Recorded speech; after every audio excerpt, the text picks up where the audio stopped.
Fala galera, tudo bem com vocês? Estamos aqui mais uma vez representando toda a nossa equipe de física aqui do Farias Brito para a gente falar e tecer alguns comentários, né, sobre a prova do ITA 2023/24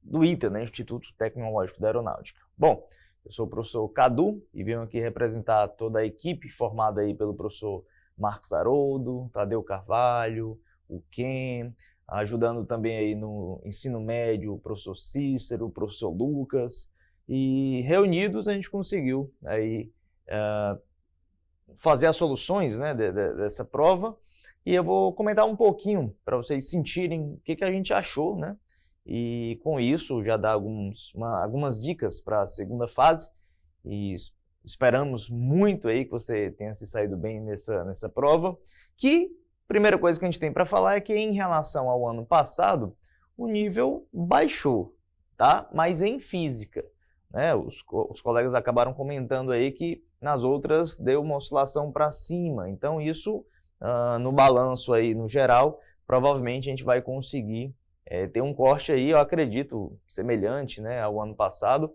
ou com uma variação pequena, tá? Bom, nós vamos começar aqui falando sobre a primeira questão, depois a gente entra em sequência e eu vou dando alguns detalhes, tá? Junto com vocês. Acredito que todos que estão assistindo esse vídeo aí já devem ter passeado aí por essas questões. Se você quiser ver os detalhes mais a fundo aí, você pode acessar o site de Farias Brito e conferir na íntegra. Bom, então vamos lá, ó. Primeira questão, normalmente o ITA traz uma questãozinha de análise dimensional ou cinemática, né? Ano passado veio uma questão dificílima como questão de cinemática, justamente na primeira, né, que desestabilizou muito alguns candidatos. Aqui a gente já trouxe uma questão mais fácil, né, bem mais fácil do que essa, mas ainda assim com uma certa interpretação. Ela precisava aí de interpretação de gráficos e entender o que ele chama de contagem, mas a questão de fato, na solução, ela era muito simples. Você tinha 3 gráficos aí, um em relação a tempo, outro a comprimento e outro a massa, e o número de contagens. Então, no próprio texto, ele revelava qual contagem você deveria avaliar, e com isso você iria extraindo dados, né? Na solução, após extrair os dados, né, era só calcular uma energia cinética. Então, assim, você calculava a velocidade, depois a massa, e era muito prático a continha aqui. A maior dificuldade realmente era essa interpretação de como é que você extrairia dados do gráfico, né? Mas eu acho que se o aluno tentou ali vasculhar as possibilidades, acho que ele conseguiu chegar aí numa resposta. Conta fácil, consideramos uma questão fácil, mas com interpretação, né? O ITA sempre traz isso, né? Não é só física, que a física é calcular energia cinética, um meio de mv ao quadrado, mas a interpretação da coleta de dados foi uma parada bem legal, bem interessante aí, mas a gente considera que foi uma questão relativamente fácil. Na questão de número 2, essa foi um pouco polêmica, embora seja uma questão muito legal e bem tradicional, né? Que uma fonte de luz vai caindo aqui e aí vai projetando uma sombra, né? Sombra projetada aí. E ele quer saber a velocidade da sombra quando ela começa a subir aqui a parede, né? Então, deve haver um raio aqui que já chega bem nesse vértice aqui e já começa a subir. Por que ela foi controversa? Né? Basicamente, semelhança de triângulos resolve esse problema. Mas a questão aqui foi o seguinte, o comando da questão deu uma escorregada aí, a gente não sabe qual vai ser a postura da banca do ITA em relação a isso, né? Mas veja, ele pede no comando, para assinar a alternativa que apresenta a expressão correta do módulo da velocidade da sombra a partir, olha só, a partir do instante em que esta começa a ser projetada sobre a parede, né? Quando a gente lê a partir de, a gente entende que vai ser uma função, ou temporal, ou uma função da altura, né? Para todo esse momento, para todo esse intervalo aqui, né? Onde a velocidade da sombra é vertical, né? Tá? Da sombra projetada vai ser vertical. Entretanto, quando você avalia os itens são constantes, né? Não está variando com a altura ou algo assim. O Hzinho é essa altura, o Hzão é essa. E aí, uma simples semelhança de triângulo você consegue. Porém, o que ele está querendo, na verdade, é a velocidade só neste momento inicial, na hora que a sombra começa a ficar na parede, né? A sombra projetada começa a subir a parede. E aí isso gerou alguma confusão em alguns alunos, né? Mas para o instante inicial, se o cara fez aí, bastava fazer t igual a 0, você via que chegava em algum item, né? Enfim, deu uma certa polêmica isso aí, mas vamos esperar aí o gabarito oficial para ver o posicionamento da banca, tá? Essa foi uma das questões que o comando não indica as soluções, os itens, né? Vamos dizer assim, tá? Então, os itens representam uma coisa, o comando é outra, é isso que eu quero dizer. Então, fica essa questãozinha, mas uma questão legal, semelhança de triângulo com cinemática, bem bacana. Tá? Questão de número 3, você tem aí uma questão muito legal que envolve colisões, bem clássica aí na primeira fase do ITA, com a ideia de centro de massa, né? Então, o trabalho maior dessa questão não é nem a parte de colisões, né? Porque é bem simples, você faz que o coeficiente de restituição é razão das velocidades relativas, né? De afastamento e aproximação.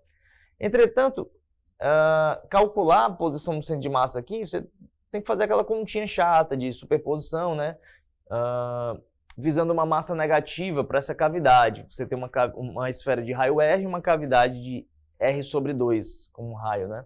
Então você tem que fazer todo o processo aí, conserva energia até a queda, depois faz a inversão da velocidade através do coeficiente de restituição, depois conserva de novo energia até lá em cima e a gente deixou aqui como anexo, né, calcular essa posição do centro de massa. Não é uma conta difícil, mas ela é chatinha lá.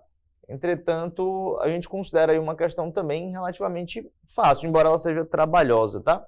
Então, se a gente botar na balança aí o nível fácil, mais o trabalho mais complexo, né, para calcular esse centro de massa, a gente poderia aí dar uma nota média aí para essa questão, né? Entre fácil, médio e difícil, talvez seria uma questão média, tá? Pelo trabalho, não pela ideia. A ideia é simples. Já essa aqui de gravitação, a questão de número 4, ele pergunta aí sobre a razão de impulsos para lançar um foguete para o espaço, né? Essa questão também deu uma certa polêmica, mas eu acho que todo mundo tentou caminhar na mesma linha, né? Porque, na verdade, se você observar a análise, ela foi feita dizendo que o foguete sai tangente ao planeta, né? Tá? Então, essa é a consideração que você vai fazer, mas ele fala o seguinte, ó, lá na última linha, né, na penúltima linha, é uma estimativa da razão entre os impulsos, né? Então, isso aí você pode, na estimativa, pensar em algumas coisas, né? Você observa aí que a questão não tem dado nenhum, mas na capa da prova, ali no começo, no cabeçalho, tinham vários dados que foram suficientes para a gente conseguir chegar nessa conclusão aí, tá? Então, a gente tem aí toda essa ideia, né, de pegar carona no planeta devido à rotação, isso é bacana pra caramba, né? O Tadeu pegou essa ideia aqui, trabalhou muito bem em sala, gravitação, foi muito bem visto isso aí durante o ano, né? Várias ideias aí, então acho que se o cara viu aquelas aulas lá e assistiu às aulas do FB Online, você fez um pacote aí completo e com certeza deve ter tido alguma ideia sobre essa questão, mas as contas dessa aqui realmente foram chatas, né? Foram trabalhosas. Eu considero essa questão aqui como difícil, porque uma coisa é você ter a ideia e outra coisa é chegar até cravar, pelas contas mesmo, né? Então essa aqui foi uma das que eu considerei difícil aí, tá? Basicamente é fazer aqui velocidade relativa e calcular a razão dos impulsos, né? Outra questão de gravitação, então, uma novidade aí no ITA, né? Duas questões de gravitação aí na primeira fase, mas essa que envolve um pouco de óptica também, outra relação aí, né? Bem legal também, mas pela interpretação desse 60 vezes maior e tal, também considero uma questão difícil de entender aí, né, à primeira vista. Mas depois que você entende, a questão é muito legal. A questão é muito legal. Quando eu falo difícil é porque eu me coloco assim na posição do aluno, que ele tem muitas questões e às vezes um texto mais complexo assim acaba travando ele, né? Mas essa questão é muito legal e eu também não considero uma questão fácil, tá? Eu acho que foi uma questão bem legal, talvez uma das mais difíceis da prova, mas eu achei muito bacana, né? Você precisa ter essa relação do tamanho da imagem, né? E usar também leis de Kepler, então ficou uma ideia muito legal, uma questão bem recheada aí, as contas também trabalhosas, então eu acredito que essa aqui foi uma das mais complicadinhas da prova, né? Tá?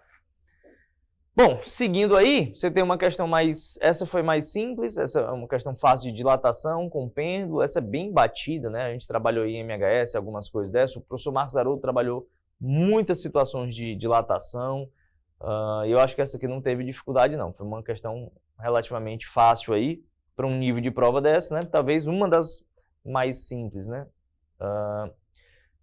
Temos aí a volta na questão 7 de instrumentos ópticos. Entretanto, você não precisava saber nenhuma propriedade muito específica, era simplesmente você trabalhar uma associação de lentes, cujo objeto da primeira lente, que é a objetiva, ia funcionar como gerador de uma imagem aqui, né? Então, você pode usar o sistema conjugado aí, essa lente vai gerar uma imagem desse objeto em um determinado ponto, e essa imagem serve como um ponto-objeto para a lente ocular. Talvez o que era interessante que era pelo menos o aluno conhecer essa nomenclatura de objetiva e ocular, né? E aí daqui você tinha uma outra imagem sendo formada, depois queria simplesmente o aumento linear. Normalmente quando você trabalha um microscópio dessa forma, você pode também pedir o aumento angular, esse é mais difícil de fazer. Mas aqui foi só um aumento linear, então associação legal de lentes aí, numa boa. Lembrando que você não pode usar aquela equação de lentes justapostas, né? Somar 1 sobre F1 mais 1 sobre F2, porque elas estão afastadas aqui. Então você faz um depois do outro, casos independentes aí, fica bem fácil. Questão também legal, as contas não eram difíceis, essa eu considerei uma questão fácil também, tá? Mas às vezes a galera vê assim, pô, microscópio e tal, e já fica um pouco com medo, mas era uma questão bem fácil de óptica aí. Temos também óptica geométrica, né? A gente trouxe aqui uma questãozinha de óptica geométrica, questão número 8. Bem conhecida, essa aqui nós trabalhamos em sala, né? Nas minhas aulas de óptica geométrica, de óptica física, né? Aliás, a gente fez uma situação idêntica a essa aí, então acho que a galera já chegou meio que com um problema pronto. Acho que essa aqui foi uma das, talvez a segunda mais fácil aí, né?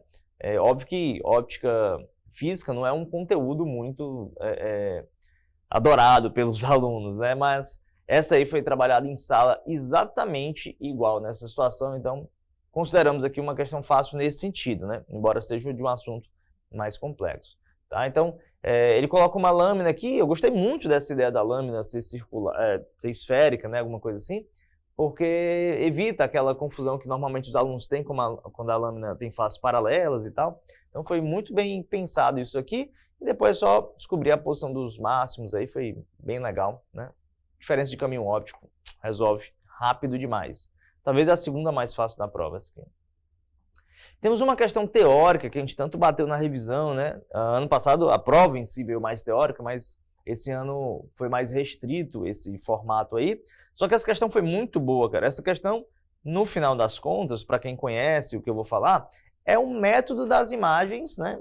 Invertido aí, tá? Disfarçado em VOF, mas é um método das imagens, né? Você pode pensar dessa forma aí, entretanto os itens não cobrava isso, né? Diretamente. Então ele fala sobre o campo elétrico dentro da esfera, né? Isso pode confundir um pouco, porque o cara que vai no decoreba, né? Pô, campo elétrico dentro da esfera quando ela está em equilíbrio eletrostático é zero e tal, e não é exatamente essa configuração, porque a carga que vai induzir, né, o indutor aí no caso, ele está no interior da esfera, né? Então você tem um VOF aí, eu considerei também complicadinha essa questão por conta do formato dos itens, né? Você pode...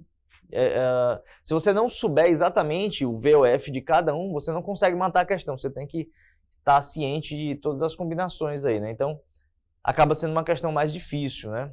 Tá? Mas questão fantástica, eu adorei essa questão aqui, muito bem pensada, tá?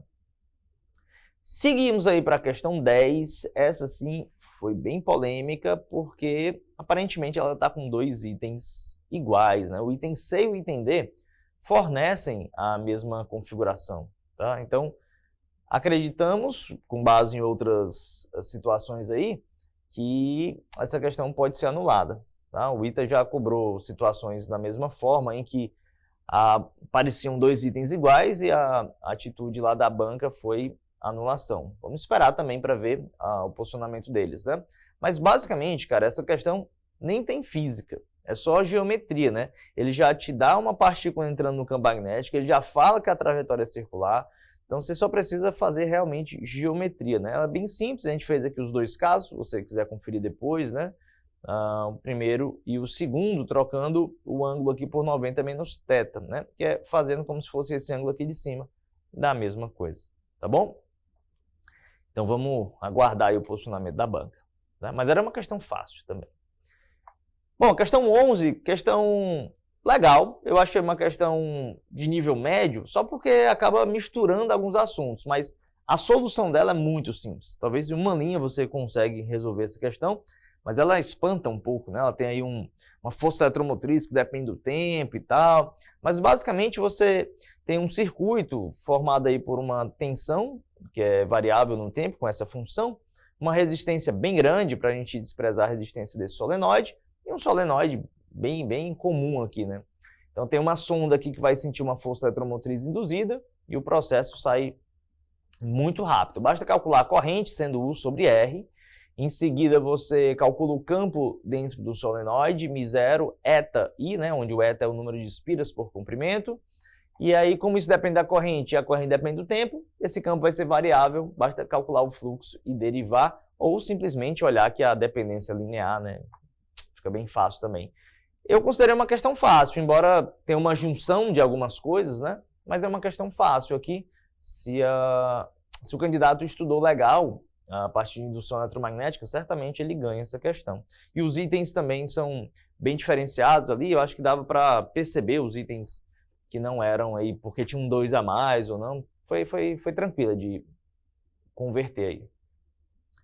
E por fim a gente tem a questão de número 12, né?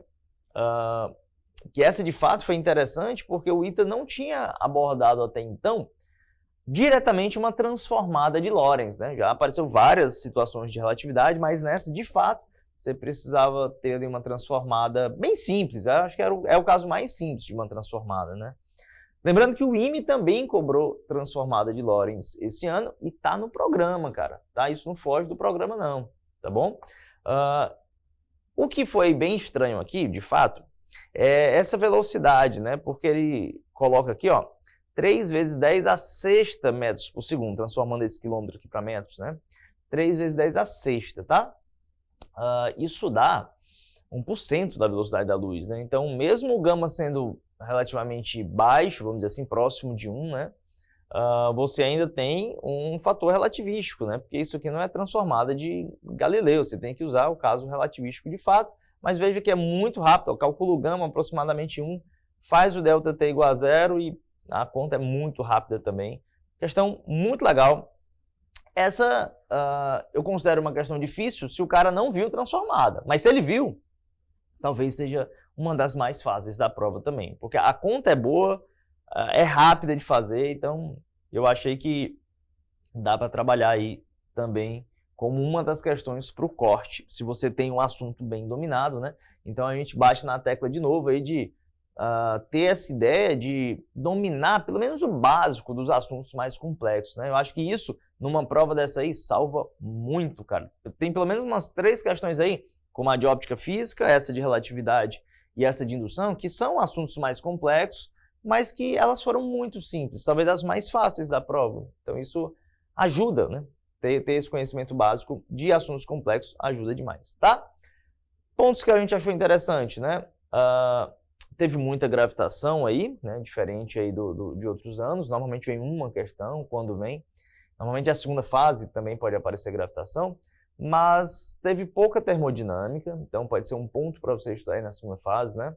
Alguma coisa relacionada ainda para a segunda fase de pontos que não foram trabalhados aqui, como prismas, refração em geral, só teve a lente em si, né? Que de fato é um processo de refração, mas as equações de refração mesmo, né? Ano passado já caiu um de material, foi bem interessante.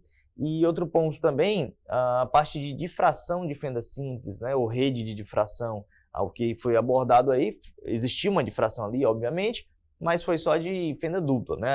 A ideia da questão. Então, outro ponto para você revisar aí. E lembrando também sobre polarização, bom ponto para revisar, assim como alguns tópicos de física moderna, né? Então, eu acho que essa segunda fase promete na física moderna. Você tem aí átomo de Bohr, radiação do corpo negro, efeito Compton, efeito fotoelétrico, tem muita coisa ainda que pode ser abordado, então provavelmente a segunda fase pode trazer um assunto desse aí, tá bom? Mais uma vez, agradecer aí aos meus colegas de equipe, tá? Eu acho que a galera se uniu aí e resolveu essa prova rapidamente, com os detalhes necessários aí. E dizer que nós estamos torcendo para que nessa segunda fase aí você se saia muito bem, né? E consiga aí os resultados que você tanto almeja, tá bom? Aconselho aí também depois dar uma olhada com mais cautela nessas soluções. Eu passei um pouco rápido aqui para não se estender muito, mas todos os comentários, repetindo aqui, estão ainda lá no site do FB. Você pode conferir lá quando bem entender, tá bom? Então nós vamos finalizando por aqui. Muitíssimo obrigado pela atenção e até a próxima. Tchau, tchau.